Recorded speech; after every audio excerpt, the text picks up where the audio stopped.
আজকের ভিডিওতে হজরতজি মাওলানা সাদ কান্ধালভি দামাত বারাকাতুহু এমন এক ঘটনা নিয়ে আলোচনা করেছেন যেখানে আল্লাহর রাসূল তার এক চরম শত্রুকে ক্ষমা করে দিয়েছিলেন এবং তার জীবনকে সম্পূর্ণরূপে পরিবর্তন করে দিয়েছিলেন। এই বয়ান আপনাকে অনুপ্রাণিত করবে এবং আপনার জীবনে ইতিবাচক পরিবর্তন আনবে ইনশাআল্লাহ। যে একজন সাহাবী আল্লাহর রাসূল সাল্লাল্লাহু আলাইহি ওয়াসাল্লামকে হত্যা করার জন্য একটি বিষাক্ত তরবারি নিয়ে মক্কার হারামে প্রবেশ করলেন। তার উদ্দেশ্য ছিল একটাই, রাসূল সাল্লাল্লাহু আলাইহি ওয়াসাল্লামের জীবন শেষ করে দেওয়া, নাউজুবিল্লাহ। যার নাম উমাইর ইবনে ওয়াহাব রাদিয়াল্লাহু আনহু। হজরত ওমর রাদিয়াল্লাহু আনহু তাকে দেখেই চিনে ফেললেন এবং বুঝতে পারলেন যে সে কোনো খারাপ উদ্দেশ্যে এসেছে। তিনি উমাইরের গলা চেপে ধরে তাকে রসুল সাল্লাল্লাহু আলাইহি ওয়াসাল্লামের কাছে নিয়ে এলেন। রসুল সাল্লাল্লাহু আলাইহি ওয়াসাল্লাম উমাইরকে দেখে বললেন, ওমর, একে ছেড়ে দাও, কাছে এসো উমাইর। উমাইর কাছে এলে রসুল সাল্লাল্লাহু আলাইহি ওয়াসাল্লাম তাকে জিজ্ঞাসা করলেন, কেন এসেছ? উমাইর মিথ্যা বলল, আমার ভাইকে ছাড়িয়ে নিতে এসেছি। রসুল সাল্লাল্লাহু আলাইহি ওয়াসাল্লাম মুচকি হেসে বললেন, উমাইর, সত্যি বলো, তুমি আর সাফওয়ান ইবনে উমাইয়া হারামে বসে কি চুক্তি করেছিলে? এই কথা শুনে উমাইর চমকে উঠল। সে কিভাবে জানল এই গোপন চুক্তির কথা? এরপর কি হল? রাসূল সাল্লাল্লাহু আলাইহি ওয়াসাল্লাম কি তাকে শাস্তি দিলেন, নাকি এমন কিছু করলেন যা উমাইরের জীবনকে চিরতরে বদলে দিল? আমাদের জীবনেও এমন অনেক মানুষ থাকে যারা আমাদের ক্ষতি করতে চায় বা আমাদের সাথে খারাপ ব্যবহার করে। আমরা তাদের সাথে কি ধরনের আচরণ করি? আজকের ভিডিওতে আমরা এমন এক ব্যক্তির কাহিনী শুনব যিনি আল্লাহর রসুল সাল্লাল্লাহু আলাইহি ওয়াসাল্লামকে হত্যা করতে এসেছিলেন, কিন্তু তার সাথে এমন এক ঘটনা ঘটল যা তাকে ইসলাম গ্রহণ করতে বাধ্য করেছিল। আপনি কি কখনো ভেবে দেখেছেন যে ক্ষমা এবং উদারতা কতটা শক্তিশালী হতে পারে? আমি একটা কথা বলতে চাই, যে কোনো মানুষের কোনো স্তরে পৌঁছে যাওয়া বা পুরনো হয়ে যাওয়াটা আল্লাহর কাছে গৃহীত হওয়ার লক্ষণ নয়। এটা আল্লাহর কাছে গৃহীত হওয়ার লক্ষণ নয় যে এই ব্যক্তি আল্লাহর কাছে গৃহীত হয়ে গেছে। আল্লাহর কাছে গৃহীত হওয়ার শর্তগুলোর মধ্যে অন্যতম হল ইখলাস বা আন্তরিকতা থাকা। কি থাকা? ইখলাস বা আন্তরিকতা। কারণ ইখলাস বা আন্তরিকতা আল্লাহর কাছে গৃহীত হওয়ার অন্যতম শর্ত। আল্লাহ তাআলা তো কেবল আল্লাহ ভীরুদের কাজই গ্রহণ করেন। এর অর্থ কি? এর অর্থ হল যে আল্লাহ তাআলা কেবল ইখলাস বা আন্তরিক ব্যক্তিদের কাজই গ্রহণ করেন। আল্লাহ তো কেবল আল্লাহ ভীরুদের কাজই গ্রহণ করেন। আল্লাহ তাআলা কেবল ইখলাস বা আন্তরিক ব্যক্তিদের কাজই গ্রহণ করেন, কারণ তারা তাদের কাজে শিরক থেকে ভয় পায়।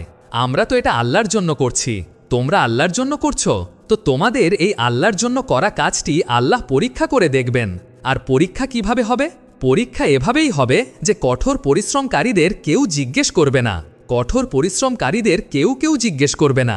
এখানেই তোমাদের পরীক্ষা হবে। আমি তোমাদের বলছি যে আল্লাহ কর্মীদের পরীক্ষা এখানেই করবেন। লোকেরা বলে যে ইখলাসের পরীক্ষা পরকালে হবে। না, দুনিয়াতেই হবে। ইখলাসের পরীক্ষা দুনিয়াতেই হবে। হ্যাঁ, মৃত্যুর আগেই সিদ্ধান্ত হয়ে যাবে যে এই কর্মীরা কাজ করে মরে, আর তোমরা মুসলমান না হয়ে মরো না। এটাই বলা হয়েছে। এমন নয় যে মুসলমান হওয়া বা না হওয়ার সিদ্ধান্ত মৃত্যুর পরে হবে, মৃত্যুর আগেই সিদ্ধান্ত হয়ে যাবে যে এই ব্যক্তি ইখলাস বা আন্তরিকতার সাথে মরে নাকি ইখলাস বা আন্তরিকতা ছাড়া মরে। তোমরা মুসলমান না হয়ে মরো না, এর অর্থ হলো তোমরা আনুগত্যের অবস্থায় মরবে। তো আমি সেই কথাই বলছিলাম যে এই কাজে এগিয়ে যাওয়ার পথ হলো আল্লাহর কাছে নিজেকে গৃহীত করানো। আর এই গৃহীত হওয়ার সাথে যোগ্যতার কোনো সম্পর্ক নেই, আর পুরনো হবার সাথেও এর কোনো সম্পর্ক নেই যে সে পুরনো, আর কারো ডান বামে বসার সাথেও এর কোনো সম্পর্ক নেই। আমি আপনাদের সাথে খোলাখুলিভাবে কথা বলতে চাই, যে কাউকে সেবা করে, কাউকে উপহার দিয়ে কারো প্রয়োজন পূরণ করে, সে ভাবল যে আচ্ছা আমি একটা পথ পেয়ে যাব। খোদার কসম, এই কাজে এগিয়ে যাওয়ার এটা কোনো পথই নয়। সে আল্লাহর দরবার থেকে বিতাড়িত। এই ব্যক্তি আল্লাহর দরবার থেকে বিতাড়িত যে নিজেকে আল্লাহর কাছে গৃহীত না করিয়ে সৃষ্টির কাছে গৃহীত হতে চায় এগিয়ে যাওয়ার জন্য। তো সুহাইল ইবনে আমের এবং হারিস ইবনে হিশাম এই দুজন হজরত ওমর রাদিয়াল্লাহুর ডান বামে বসেছিলেন। হজরত ওমরের কাছে পৌঁছানো সহজ কাজ ছিল না। লোকেরা সুপারিশের মাধ্যমে তার পরামর্শ সভায় প্রবেশ করত। যাদের হজরত ওমরের কাছে প্রভাব ছিল, লোকেরা তাদের বলতো যে তুমি গেলে আমাদেরও সাথে নিয়ে যেও, আমরাও কোনোভাবে প্রবেশ করে যাব। তো সেই সুহাইল ইবনে আমের এবং হারিস ইবনে হিশাম এই দুজন যখন আসলেন, হজরত ওমর একাই বসেছিলেন। এই দুজন তার ডান বামে বসে গেলেন, আর তারা নিশ্চিত ছিল যে আমরা এই পথ পেয়ে গেছি, এখন আমরা এখান থেকে কোথাও যাব না। আমি আপনাদের এই ঘটনাটা বোঝাচ্ছি। যে কেউ কারো ডানবাম হয়ে গেলে সেটা আল্লাহর কাছে গৃহীত হওয়ার লক্ষণ নয়। জি হ্যাঁ, যেমন আপনারা রাজনীতিতে দেখেন যে ডানবাম, আর কালকেই এই ডানবামরা জেলে থাকে। তারা কোথা থেকে কোথায় পড়ে? হজরতের কথা অনুযায়ী যে ব্যক্তি অন্যের সাহায্যের ওপর নির্ভরশীল সে তো লাশ। কার সাহায্যের ওপর নির্ভরশীল? অন্যের সাহায্যের ওপর। সে তো লাশ, কারণ লাশই অন্যের সাহায্যে যায়।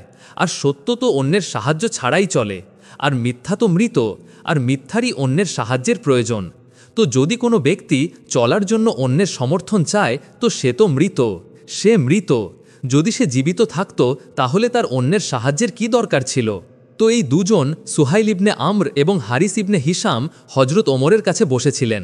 কিছুক্ষণ পর আনসার মুহাজিদরা তাদের দায়িত্ব পালন করে কুরবানি দিয়ে পরিশ্রম করে আসতে শুরু করলেন। তো হজরত ওমর বললেন, সুহাইল একটু পেছনে সরে যাও, হারিস তুমিও একটু পেছনে সরে যাও। তো যেই আসতো তিনি তাকে পেছনে সরিয়ে দিতেন, যেই আসতো তিনি তাকে পেছনে সরিয়ে দিতেন। এমনকি তারা হজরত ওমরের কাছ থেকে পেছনে সরে যেতে যেতে এমন হলো যে তাদের জন্য আর ঘরে জায়গা রইল না, তাদের বাইরে বেরিয়ে যেতে হলো। হ্যাঁ, বর্ণনায় এমনই আছে। বাইরে বেরিয়ে গিয়ে একজন অন্যজনকে বলল, দেখো আজ আমাদের সাথে কি করা হলো। আমরা হজরত ওমরের কাছে সবার আগে ছিলাম আর আমাদের পেছনে ঠেলে দেওয়া হলো। আমির আমাদের সাথে কি করলেন? তো অন্যজন বলল, আমিরের কোনো দোষ নেই, আমরা তো দায়িত্বশীলদের দোষ দিই যে এটা অমুকের সিদ্ধান্ত, সে আমাকে পেছনে ঠেলে দিয়েছে।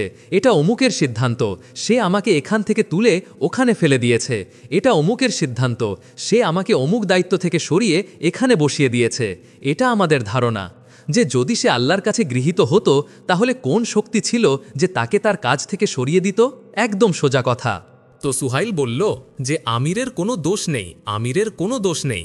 আমিরের কাছ থেকে আল্লাহ এই কথা বলালেন কারণ আমরা দাবি পূরণ করিনি, পরিশ্রম করিনি। জি হ্যাঁ, যে আমরা কোনো দাবি পূরণ না করে, কোনো পরিশ্রম না করেই এগিয়ে গিয়েছিলাম, তাই আমাদের পেছনে খেলে দেওয়া হলো, তাই আমাদের পেছনে খেলে দেওয়া হলো।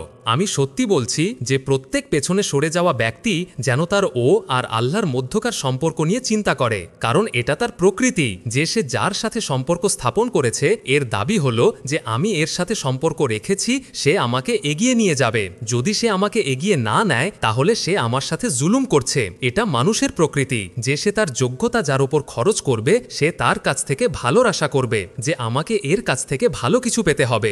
এখানেই সঙ্গীরা ভুল করে। তো হজরত সুহাইল ইবনে আমর বললেন যে না, আমিরের কোনো দোষ নেই, দোষ তো আমাদের যে আনসার ও মুহাজিররা ময়দানে ছিল, তারা এগিয়ে গেছে, আর যেহেতু আমরা ময়দানে ছিলাম না তাই আমরা পেছনে পড়ে গেছি। তো আমি বলছিলাম যে কেউ কোনো পদে পৌঁছে গেলে যেন সে এটা না ভাবে যে আমি এখানে এসে গেছি, আমি এখান থেকে কোথাও যাব না। তাই আমার সম্মানিত বন্ধুরা, আল্লাহর কাছে নিজেকে গৃহীত করাও। আর একটা কথা মনে রেখো যে এই গৃহীত হওয়ার সাথে যোগ্যতার কোনো সম্পর্ক নেই, যে গৃহীত হওয়ার সাথে গৃহীত হওয়ার গুণাবলীর সম্পর্ক রয়েছে। যে গৃহীত হওয়ার গুণাবলীর মধ্যে সবচেয়ে বড় জিনিস হলো বিনয়। বিনয়ের অর্থ কি? ঝুঁকে চলা? ভাই না, একদম না। ঝুঁকে চলার জন্য হজরত ওমর রাদিয়াল্লাহ একজন লোকের বুকে ঘুষি মেরেছিলেন। তিনি বলেছিলেন এটা বিনয় নয় যে তুমি ঝুঁকে চলো। এটা কেমন বিনয়? আমি তোমাদের বলবো বিনয় কাকে বলে। বিনয় হলো যে নিজের জন্য কোনো দাবির চিন্তা না আসা, নিজের জন্য কোনো দাবির চিন্তা না আসা, এটাকে বিনয় বলে। কারণ অহংকারের বিপরীত হলো বিনয়। অহংকার এটাকেই বলে যে আমরা এর যোগ্য, আমাদের থেকে এই কাজ নেওয়া হোক, আমাদের থেকে এই কাজ নেওয়া হোক। এই সবই অহংকারের লক্ষণ। একজন সাহাবী নিজেই বললেন, হে আল্লাহর রাসূল, আপনি কি আমাকে কাজে লাগাবেন না? আপনি কি আমার থেকে কাজ নেবেন না? একজন সাহাবী নিজেই বলছেন যে আপনি কি আমাকে কাজে লাগাবেন না? তো আপনার উত্তর হলো যে এটা চায় সে আল্লাহর কাছে গৃহীত নয়। হ্যাঁ, বর্ণনাগুলো দেখো, যে এটা চায় তার সাথে আল্লাহর সাহায্য নেই। কারণ সাহায্য না থাকার অর্থ কি? যে আল্লাহ তাকে চান না। এটা অনেক বড় কথা বলছি। তো আমি বলে দিলাম যে বিনয় এটা নয় যে মানুষ ঝুঁকে চলো। বিনয় হলো যে কর্মীর মনে নিজের জন্য কোনো দাবি না থাকা, একদম না। যদি দাবি থাকে তাহলে সে ইখলাস বা আন্তরিক নয়, এটা পাকা কথা। খোদার কসম, এটা পাকা কথা। যদি দাবি থাকে তাহলে সে ইখলাস বা আন্তরিক নয়। যে তার কোনো দাবি থাকে তাহলে সে ইখলাস বা আন্তরিক নয়। যে আমরা এটা করব, আমাদের থেকে এটা করানো হোক, লজ্জা আসা উচিত। লজ্জা আসা উচিত যে একজন ব্যক্তি এই কাজে এগিয়ে যাওয়ার জন্য এমন পথ অবলম্বন করে যে সে আল্লাহর কাছে বিতাড়িত হয়ে যায়। যে আমাদের থেকে এই কাজ নেওয়া হোক, ইখলাস বা আন্তরিক তারা ছিলেন যে হজরত ওমর রাদিয়াল্লাহু, যিনি এমন কাজ করেছেন যে তার সম্পর্কে বলা হয়েছে যে তার পরে যদি কোনো নবী হতেন তাহলে তিনি হতেন। তিনি বলতেন যে যদি আমার মা আমাকে জন্ম না দিতেন, যদি আমি আমার পরিবারের ছাগল হতাম, যদি আমি কোনো গাছের পাতা হতাম, যে কোনো উট আমাকে খেয়ে ফেলত, তারপর মলত্যাগ করে বের করে দিত, তারপর সেই মল বাতাসে আর মাটিতে মিশে শেষ হয়ে যেত। এটা হলো ইখলাস বা আন্তরিক ব্যক্তিদের আকাঙ্ক্ষা। এমন নয় যে আমরা এত বছর ধরে আছি, আমাদের সাথে কি হলো, আমরা এত বছর ধরে আছি, আমাদের থেকে কি কাজ নেওয়া হলো, আমরা এত বছর ধরে আছি, আমাদের কি উন্নতি হলো।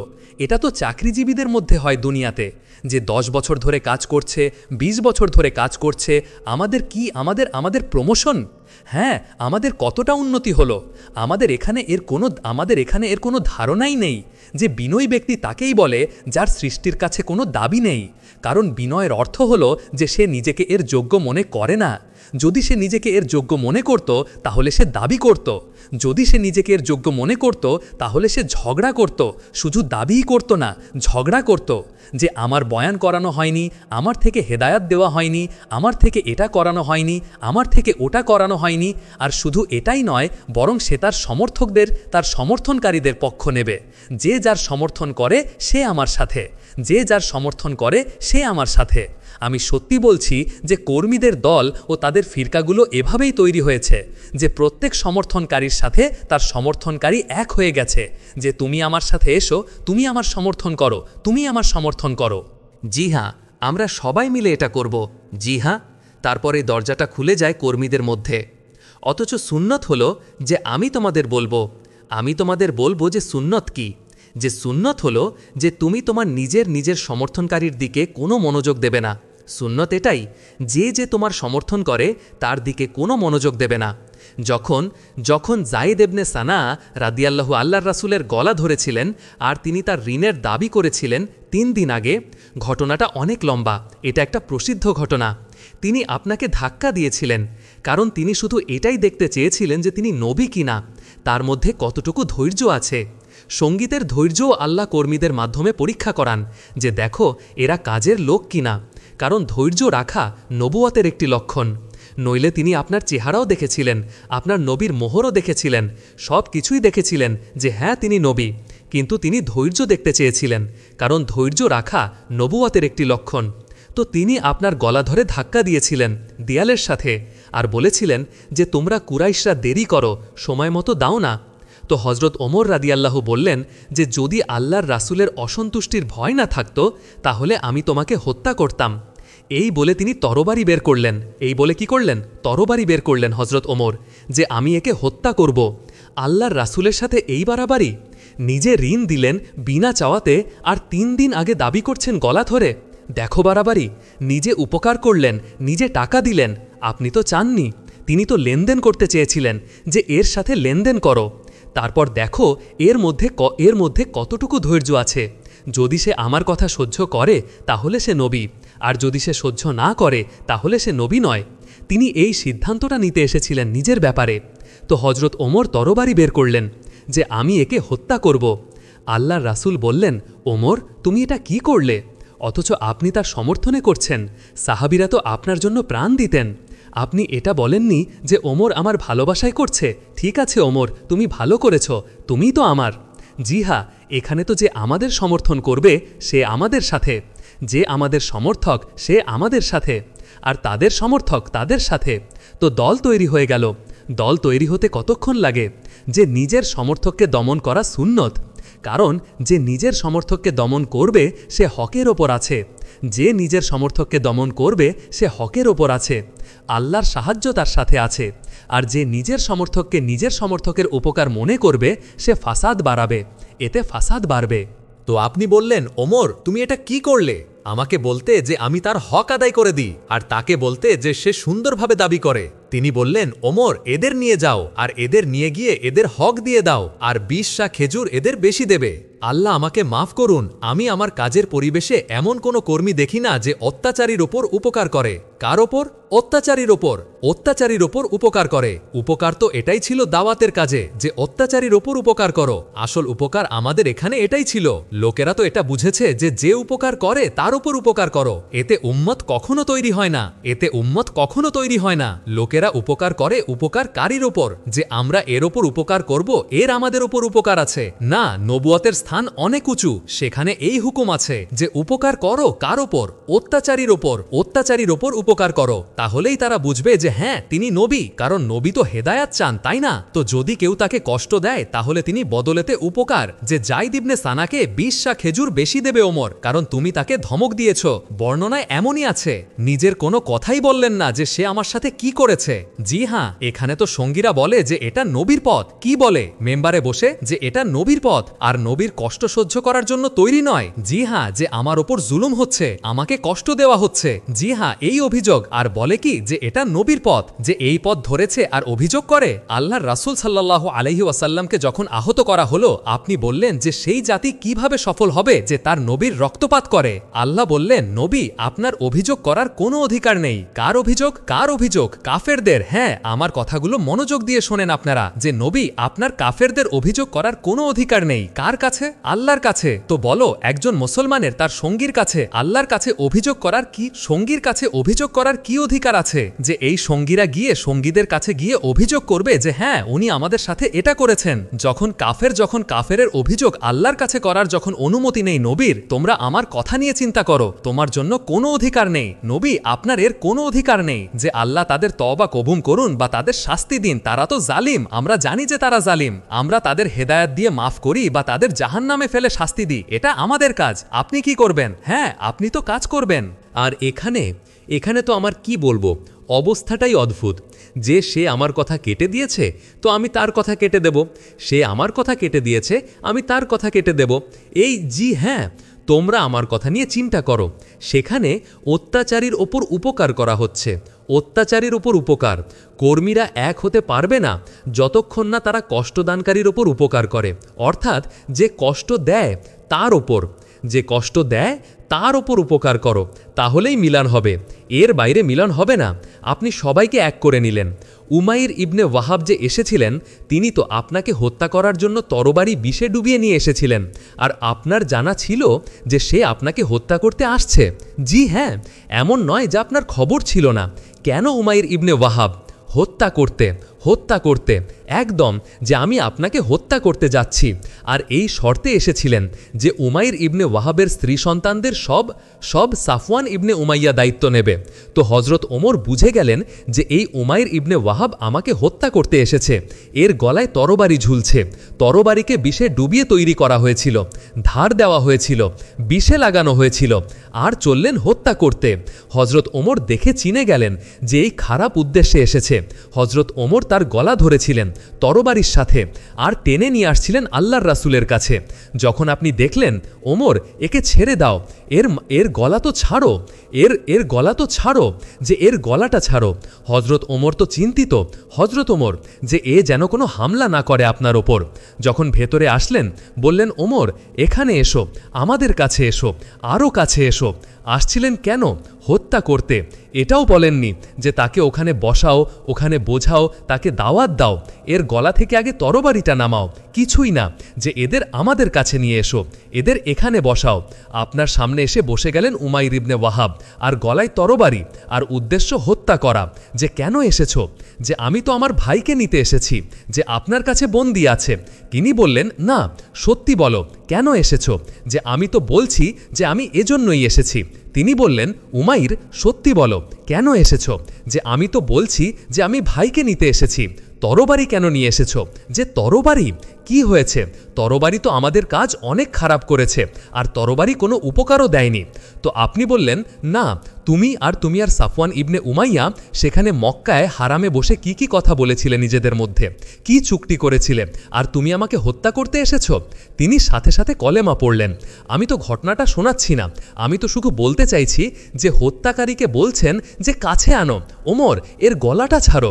জি হ্যাঁ, আর এখানে সঙ্গীদের সাথে ব্যবহার যে এদের আসতে দেবে না, এদের বের করে দাও, এদের আমাদের কাছ থেকে কোনো সম্পর্ক নেই, এখন এরা এই রাস্তায় চলছে, এদের বয়কট করো, দেখো এদের কোনো পর্চা দেবে না, এদের সরিয়ে দাও, দেখো এরা যেন আমার পরামর্শ সভায় না আসে। জি হ্যাঁ, এটা আমাদের অবস্থা। আমরা যে পরিমাণ জিদ তৈরি করেছি, না, আমাদের নিজের মেজাজের কারণে জিদ তৈরি হয়েছে, আমাদের নিজের মেজাজের কারণে, সব জিদ আমাদের মেজাজের কারণে তৈরি হয়েছে। আমাদের হৃদয়ে সেই প্রশস্ততা সঙ্গীদের জন্য নেই যা সাহাবীদের আর আপনার সাল্লাল্লাহু আলাইহি ওয়াসাল্লামের হৃদয়ে কাফিরদের জন্য ছিল। আমি আপনাদের আসল কথা বলছি, বুঝুন বা না বুঝুন, আমি আপনাদের আসল কথা বলছি। যে প্রশস্ততা আপনার হৃদয়ে কাফিরদের জন্য ছিল তা আমাদের সঙ্গীদের জন্যও নেই। আমাদের কাছে সংকীর্ণতায় ফিরকা তৈরি হয়, উম্মত তৈরি হয় না। কি তাবলিগ, কি দাওয়াত, কি বয়ান, কি বক্তৃতা, যদি হৃদয়ে সংকীর্ণতা থাকে তাহলে কি লাভ? এটা কোনো সংগঠন নয় যে এর সদস্য থাকবে, এর একটা নিয়মকানুন থাকবে, যে এর বিরুদ্ধে করবে সে এই দলের সদস্য নয়, না, একদম না। এটা একটা খোলা কাজ, লোকেরা সুন্নত বিরোধীও করবে, লোকেরাও ভুল করবে। জি হ্যাঁ, আমাদের এখানে তো কাউকে বের করে দেওয়ার কোনো প্রশ্নই ওঠে না যে একে বের করে দাও, একে বের করে দিলে কাজ ঠিক হয়ে যাবে, একদম না। এটা একটা ভুল ধারণা, একদম ভুল ধারণা। আমাদের কাউকে বের করে দেওয়ার যে কি ক্ষতি তার কোনো ধারণাই নেই আমাদের, যে এর ক্ষতি কি। ফয়সাল হওয়া কোনো শাসক বা কোনো সরকার নয় যে আমাদের রাজ্যে আমাদের হুকুমের বিরুদ্ধে করছে, একদম না। আমাদের এটা একটা খোলা কাজ, আমরা কোনো বাধা লাগাই না কারো ওপর যে এদের ওপর বাধা লাগাও, এদের ওপর বাধা লাগাও, একদম না। আমাদের কাজটাই কোনো সংগঠনই নয়, আমাদের কোনো সংগঠনই নয় যে বাধা লাগবে। সংগঠনগুলোতে বাধা লাগে যে এইটা করা যাবে, এইটা করা যাবে না, এইটা করা যাবে না, এইটা করা যাবে না। তাই আমি একটা খুব গুরুত্বপূর্ণ কথা বলছি যে নিজেদের মধ্যে প্রশস্ততা তৈরি করো, আর নিজের সমর্থকের পক্ষ নেওয়া আর নিজের সমর্থককে মহসিন মনে করা, এটা তো নিচু মানের রাজনীতি, নিচু মানের রাজনীতি। যে আমাদের সমর্থন করবে আমরা তাকে পেছনে ঠেলে দেব যে না ভাই এটা করো না। খোলাফায়ে রাশেদিনের পদ্ধতি এটাই ছিল যে না, আমি চাই না যে আমার কারণে কারোর রক্তপাত হোক, আমি চাই না যে আমার কারণে কারো রক্তপাত হোক, একদম না। ক্ষমতা ছেড়ে দেব, একদম ছেড়ে দেব। তো আমি একটা কথা বলতে চাই যে নিজেদেরকে আল্লাহর কাছে গৃহীত করাও, আর গৃহীত হওয়ার সাথে গুণাবলীর সম্পর্ক আছে। আর প্রথম গুণ হলো বিনয়ের গুণ। বিনয়ের মানে হলো যে আমাদের কোনো দাবি নেই। তাই আমার বন্ধুরা, ভাইরা, সবচেয়ে প্রথম যে কাজ নবীকে হুকুম হিসাবে দেওয়া হয়েছিল, এই কাজ করার জন্য যে হুকুম দেওয়া হয়েছিল তা হলো নম্রতার হুকুম, নম্রতার। জি হ্যাঁ, যে আপনি নম্র হয়ে কাজ করুন, আর মুমিনদের জন্য আপনার ডানা অবনত করুন। যে নিজের ডানা কাদের জন্য অবনত করুন? মুমিনদের জন্য। আপনি বিনয় তৈরি করুন। আল্লাহ তাআলা আপনাকে দুই জায়গায় দেখতেন, এক রাতের তাহাজ্জুদে কিয়ামতে, আর এক আপনাকে সাহাবীদের মধ্যে ঘুরতে দেখতেন। আজকের এই অবিশ্বাস্য ঘটনাটি থেকে আমরা শিখলাম যে ক্ষমা এবং উদারতা হল সবচেয়ে বড় শক্তি। আল্লাহ রাসূল সাল্লাল্লাহু সাল্লামের মতো আমরাও যদি আমাদের শত্রুদের প্রতি ভালোবাসা এবং করুণা প্রদর্শন করতে পারি, তাহলে আমরাও তাদের হৃদয় জয় করতে পারব এবং তাদের জীবনে ইতিবাচক পরিবর্তন আনতে পারব। উমাইর ইবনে ওয়াহাবের মতো আমাদের জীবনেও এমন অনেক মানুষ আসতে পারে যারা আমাদের ক্ষতি করতে চায়, কিন্তু আমরা যদি তাদের প্রতি প্রতিশোধ না নিয়ে ক্ষমা এবং ভালোবাসার পথ বেছে নিই, তাহলে হয়তো আমরাও তাদের জীবনকে পরিবর্তন করে দিতে পারব। আপনি কি মনে করেন? আপনার মতামত আমাদের কমেন্ট বক্সে জানান। চলুন আমরা সবাই এই শিক্ষাটি আমাদের জীবনে প্রয়োগ করি এবং একটি সুন্দর ও শান্তিপূর্ণ সমাজ গড়ে তুলি। ভিডিও ভালো লাগলে শেয়ার করে দিলে ভালো হয় এবং দাওয়াত ও তাবলিগের সকল বয়ান পেতে চ্যানেলটি সাবস্ক্রাইব করে রাখুন। জাযাকামুল্লাহ খাইর।